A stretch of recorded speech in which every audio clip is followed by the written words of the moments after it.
めっちゃいいじゃん共有なんだよ。あれ、俺コンタクトずれちったかもしんね殺すぞこ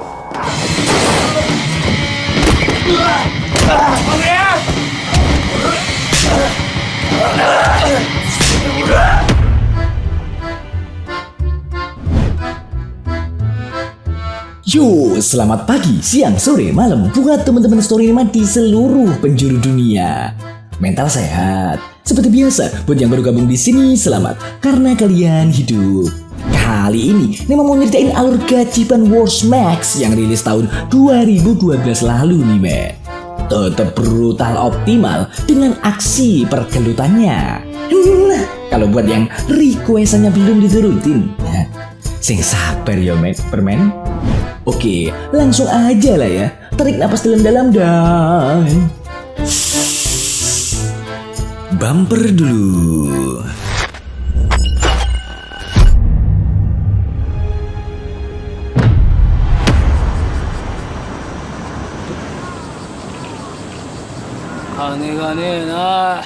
Di awal kisah diperlihatkan Hayato yang lagi nongkrong di pinggir jalan gara-gara nggak punya duit nih, men.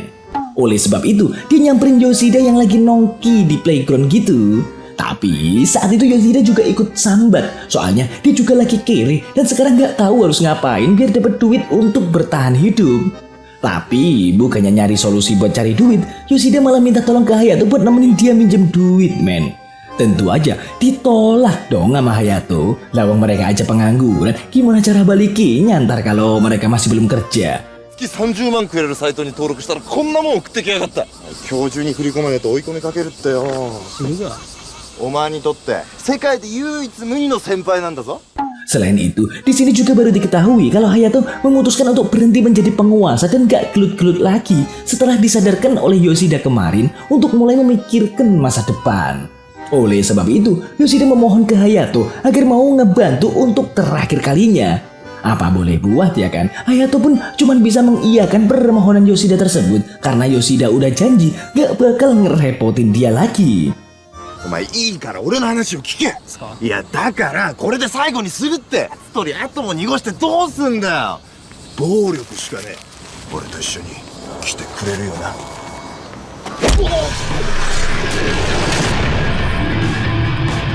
Hingga akhirnya sampailah mereka di tempat peminjaman duit. Ya kalau di Indonesia tuh mirip kayak koperasi gitulah ya, men. Tapi Yoshida malah salah fokus sama penampilan mbak-mbak koperasi yang seksi yang membuat Hayato langsung menyadarkannya.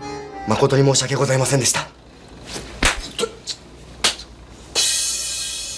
Tanpa basa-basi lagi, Ateru, sang kepala koperasi, langsung memberikan biaya pinjaman ke Yoshida dengan jumlah yang telah disepakati. Tapi pas mau cabut, Yoshida malah dihentiin sama Teru karena ngelihat Yoshida yang mempunyai wajah serta tubuh yang ideal sebagai model. Terus Teru nawarin Yoshida untuk menjadi model, soalnya dia tahu Yoshida pengangguran dan punya potensi jadi model. Sampai nggak lama, Teru langsung nelpon pemilik perusahaan iklan dan memberitahu kalau ada calon model baru yang siap mengikuti training. 顔もヤングワイルドだし、まさにサラブレッドですよ。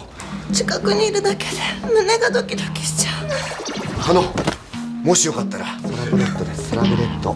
Singkat cerita, Teru akhirnya ngasih rincian biaya training sebesar 1 juta yen sebelum akhirnya nanti didebutkan, men. Alasannya sih, biaya itu untuk investasi skill dan badan perawatan Yoshida sebab seorang model harus menjaga badan terutama wajah. Nah, karena Yoshida nggak punya duit sebesar itu, Teru menawarkan pinjaman lagi ke temannya yang juga membuka perusahaan simpan pinjam sebagai modal awal untuk Yoshida agar segera bisa ikut training. Bahkan Teru juga berbaik hati meminjamkan duit sebesar 500.000 yen ke Yoshida. Gak pakai lama, Yoshida pun menemui kakek Sugiono untuk mengambil pinjaman uangnya dan menandatangani kontrak pengembalian uang beserta bunganya. Sementara Hayato yang lagi nunggu di luar malah gak sengaja ketemu sama model lain beserta bodyguardnya, men. Nah, karena si model ini terlalu songong dan merendahkan Hayato, dia pun langsung ngasih pelajaran ke model itu beserta jajunguk-jajunguknya. めっちゃいいじゃん共有なんだよ。あれ、俺コンタクトずれちったかもしんね殺すぞこ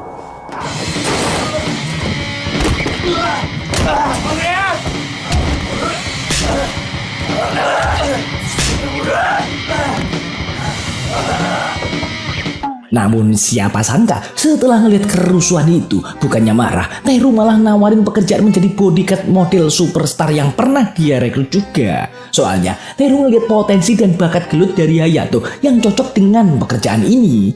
Oke, kita diperlihatkan dengan sang superstar model bernama Leo yang sedang menjalani wawancara dengan wartawan dari sebuah TV nasional, men. Setelah selesai wawancara, Teru mengenalkan Hayato ke Leo yang mulai sekarang akan menjadi bodyguardnya. Sebab dengan ketenaran Leo sekarang, Leo pasti butuh bodyguard agar tidak ada orang yang berani menyentuhnya. Sebab seperti yang kita tahu, aset seorang model adalah badan mereka sendiri. Terus sebelum cabut, Teru ngasih gaji ke Hayato. Sebab saat ini Hayato masih digaji harian dan gajinya itu bisa untuk memenuhi kebutuhan hidup sehari-hari. Teru juga berpesan agar Hayato ngelindungin Leo sampai titik darah penghabisan bagaimanapun caranya. Setelah itu, Leo melakukan photoshoot untuk sebuah majalah terkenal dan dengan profesional dia menunjukkan skillnya sebagai seorang model, men. Dan begitu kelar, Leo dikerumuni oleh fans-fans ceweknya dan disinilah Hayato melakukan tugas pertamanya.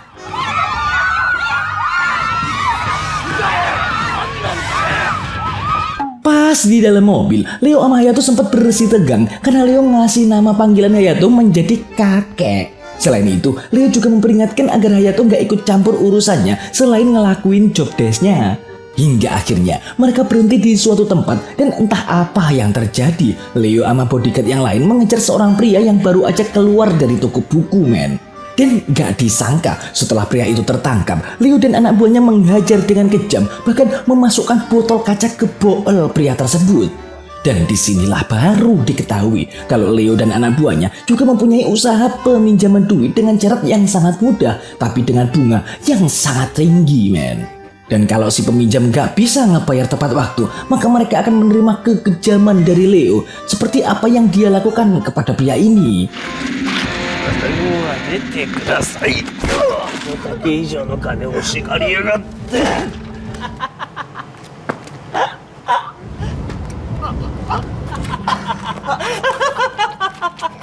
Besoknya, sebelum berangkat kerja, Hayato kembali menerima gaji hariannya dari Teru nih, men. Di waktu yang sama, Yoshida juga mulai mengikuti training sebagai model, tapi lah kok malah kayak ballet gini. Dan setelah Leo menyelesaikan photoshootnya, seperti biasa, Hayato langsung melindunginya dari para fans. Habis itu, Leo kembali mengajar seorang pria yang menghutang kepadanya karena nggak sanggup ngebayar penuh utang-utangnya itu. Pas di dalam mobil, Hayato mulai nanya tuh ke Leo, kenapa Leo repot-repot ngelakuin hal kayak gini padahal dia adalah supermodel. Dijelasin deh tuh kalau Leo harus punya bisnis sampingan untuk memperlebar pundi-pundi keuangannya dengan membuka bisnis peminjaman uang kayak gini.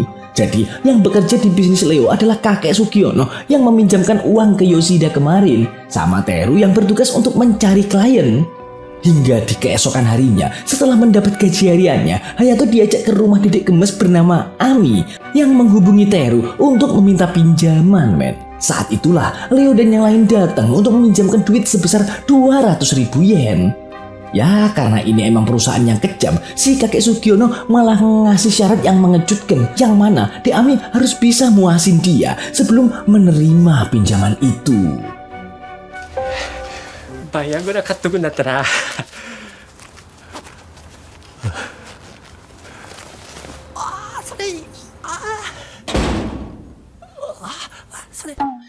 Pulang dari sana, Leo ngajak Hayato buat nongki bentar demi ngobrolin sesuatu. Dan ternyata Leo malah nyuruh Hayato untuk membantunya kerja mencari nasabah atau dia sendiri yang harus minjem duit ke perusahaan Leo. Ya tentu aja Hayato nolak dong dan anggap ini semua adalah omong kosong. Dan karena kesel dengan kekejaman Leo, Hayato hampir aja ngabisin dia. Tapi Leo berhasil menghindar soalnya dia harus melindungi badannya terutama muka, men. Oleh sebab itu, bukannya dia nggak berani gelut, tapi dia harus menjaga badannya itu yang merupakan aset masa depannya. クソはてめえだろ。クソがうんこか。俺より底辺にいるクソから金をむしり取るんだよ。 Sedangkan di tempat lain, Yoshida masih lanjut latihan melenturkan tubuhnya supaya bisa berpose layaknya model profesional. Bahkan, dia juga berusaha keras saat menjalani latihan itu, men. Hingga di keesokan harinya, Hayato kembali datang menemuinya di playground seperti biasa. Ngelihat wajah Hayato yang ngelipet kayak keset welcome, Yoshida langsung ngerti kalau Hayato pasti ada masalah lagi di pekerjaannya kayak sebelumnya. Oleh sebab itu, Yoshida memberi saran agar Hayato menurunkan ego dan amarahnya karena beginilah kejamnya dunia kerja dan dunia orang dewasa. Habis itu, Yoshida nanya tuh ke Hayato apakah dia punya mimpi atau cita-cita yang ingin dicapai. Yoshida ngasih gambaran tuh kalau dia pengen jadi model profesional yang akan sukses dan membintangi banyak brand-brand terkenal.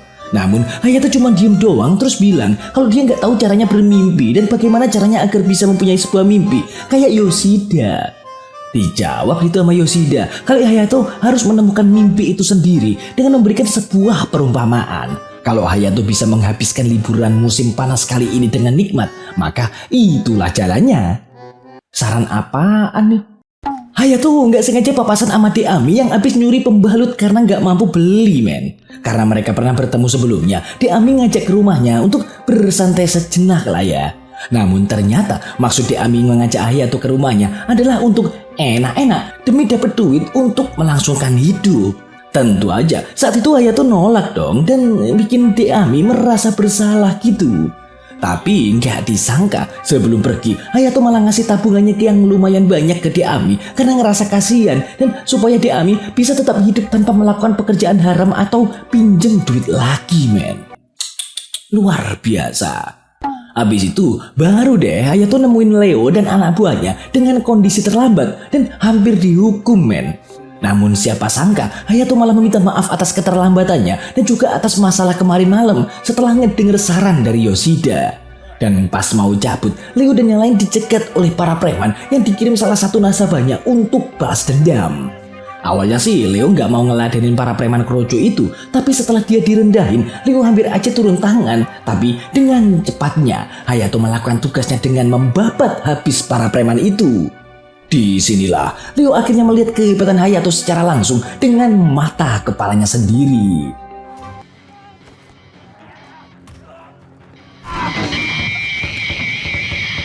Akhirnya Hayato kembali ke kantor untuk menerima gaji dan kali ini Teru ngasih banyak bonus karena udah ngelindungin Leo dari para preman. Gak pakai lama dia langsung makan makanan enak dan bahkan dia aja sampai gemeter loh saking lamanya gak makan makanan kayak gini. Dan yang gak habis pikir nih, men, Hayato sampai nambah 5 porsi demi menyenangkan diri dan menikmati hasil jerih payahnya sendiri. Habis makan dan jajan banyak, Hayato masih punya duit dan bingung mau dibuat apa. Entah karena kepincut atau emang baik hati, Hayato malah menyelipkan sisa duit itu ke jendela Deami dan langsung cabut gitu aja. Berkat duit itu juga, Deami bisa ngebayar dan ngelunasi hutang dari Leo, men.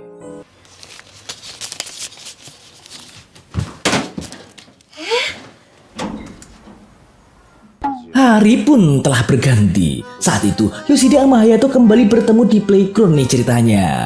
Disinilah Yoshida mengungkapkan akhirnya dia akan debut jadi model untuk pertama kalinya dan yang mengontraknya adalah sebuah perusahaan minimarket. Ngedenger itu Hayato ikut seneng dan mereka pun merayakan bersama-sama.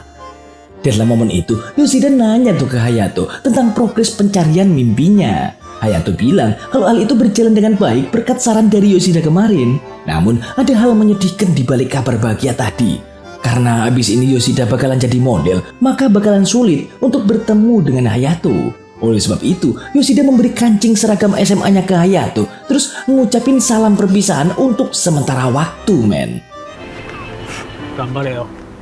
これを前にやる。俺の学ランのボタン。 Hingga akhirnya Yoshida menjalani photoshoot meski produknya adalah lobak dan sayur-sayuran. Yoshida tetap berusaha semaksimal mungkin untuk menggapai impiannya. Sedangkan Hayato sendiri kembali menyelipkan uang di jendela Deami. Tapi kali ini Deami berhasil menghentikannya untuk menanyakan alasan kenapa Hayato ngelakuin hal ini terus-terusan. Hayato ngejawab kalau dia senang dapat ucapan terima kasih. Soalnya dia sendiri gak pernah mengucapkan hal tersebut. Dan saat Deami mengajaknya makan malam untuk membalas kebaikannya, ternyata Hayato udah gak ada di sana dan udah dalam perjalanan pulang, men. だからあんたのありがとうは嬉しかった。振り切れよ。ナポリタンでも食べてかない？ Hari pun berlalu begitu kenceng. Saat itu, Deami kembali meminjam uang ke Leo, entah apa alasannya, padahal dia secara nggak langsung udah dinafkain sama Hayato. Ternyata maksud Deami meminjam uang dari Leo adalah untuk mengejek Leo kalau dia bisa membayar utangnya saat itu juga berkat bantuan dari Hayato. Tentu aja Leo kesel dong karena kehilangan nasabah dan nggak bisa ngasilin duit banyak. 返すお金あるから。嘘マジかよ。答えろよミポリ。 Sementara di tempat lain, Yoshida dimarahin Teru karena hasil fotonya yang gak sesuai dengan permintaan klien. Dan apesnya nih, saat itu juga dia ngekat kontak Yoshida, tapi tetap diharuskan bayar utangnya ke kakek Sugiono dan ke dia juga. Disinilah kita akhirnya tahu kalau Teru telah menjebak Yoshida dengan embel-embel akan diterbitkan menjadi rising star model. Padahal aslinya supaya dia dapat nasabah doang. Gara-gara itu, Yoshida langsung menemui kakek Sugiono dan hampir memukulnya karena udah ngebohongin dia, men. Namun, Yoshida ngebatalin niatnya tersebut karena dia ngerasa hal itu gak ada gunanya dan gak akan ngerubah keadaan. Oleh sebab itu, malam itu juga dia ngajak Hayato ketemuan di tempat biasanya untuk menyampaikan kabar buruk tersebut. Dan yang lebih buruknya lagi nih, Yoshida dikirim ke Pakistan untuk bekerja di sana dan sampai saat ini dia masih nggak tahu ntar di sana dia kerja apaan. Jadi maksud Yoshida mengajak Hayato ketemuan adalah untuk mengucapkan salam perpisahan yang sesungguhnya, men. Saat itu juga akhirnya Yoshida mengakui kalau selama ini dia cuma mengandalkan Hayato untuk nyelesain masalahnya. Dan kini Hayato juga membuktiin dengan bakat gelutnya dia bisa mendapat pekerjaan yang sesuai dengan bidangnya. Dari sinilah Yoshida akhirnya menyadari kalau Hayato sudah satu langkah menuju dewasa karena mau menjadi diri sendiri dan selalu beradaptasi untuk menghadapi kerasnya hidup. Ngedenger itu, Hayato pun seketika sedih, men. Tapi dia nggak bisa mengejar dan menghentikan kepergian Yoshida.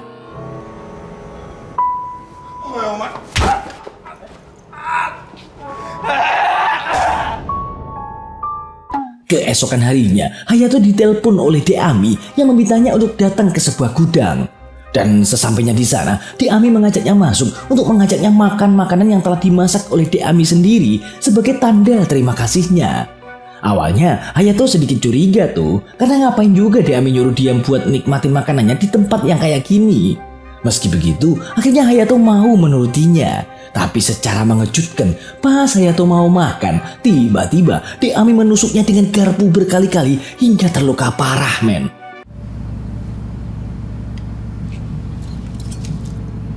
Karimasu.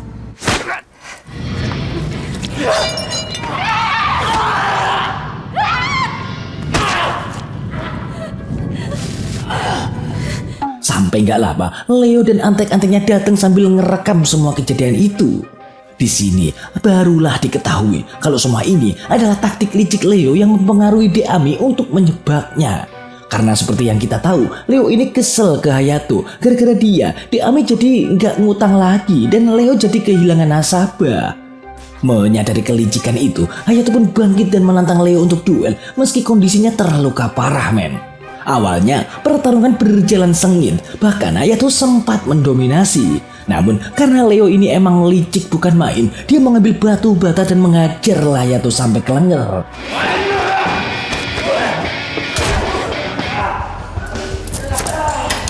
Gachi de kurushiaru ya.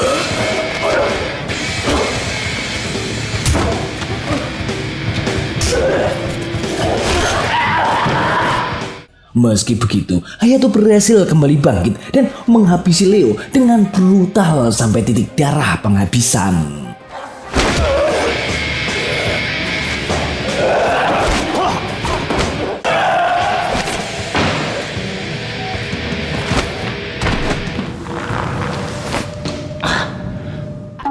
Setelah berhasil ngebantai Leo, Hayato pun pergi, tapi dia sempat terjatuh karena kakinya yang terluka tadi, men. Namun untungnya sampai saat ini dia masih menyimpan kancing kenangan dari Yoshida. Hingga beberapa waktu berlalu saat kondisi Hayato udah pulih dan normal seperti biasa. Dia berjalan di pinggir pantai dan terhenti karena suatu suara yang dia dengar, men. Dan setelah diperhatikan ternyata itu adalah Yoshida yang nekat kabur dari perbatasan Pakistan. Yoshida ngasih tahu kalau ternyata dia kembali dijebak karena di perbatasan itu banyak konflik berbahaya. Hingga akhirnya dia nekat kabur dan berenang hingga sampailah di tempat itu. Ngelihat hal tersebut, Hayato menanggapi dengan senyuman, menyadari lucu dan kerasnya kehidupan dewasa ini. Hayato juga ngasih tahu kalau dia udah keluar dari pekerjaannya yang menyebabkan dia kere lagi kayak dulu. Dan setelah bercengkerama serta berbagi cerita, akhirnya mereka pun 体力使った。 tamat.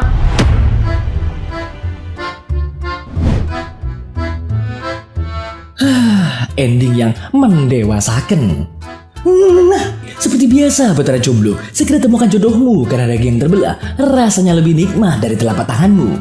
Dan kalau ada yang request film untuk diulas, bisa kalian tulis di komentar ya. Bye.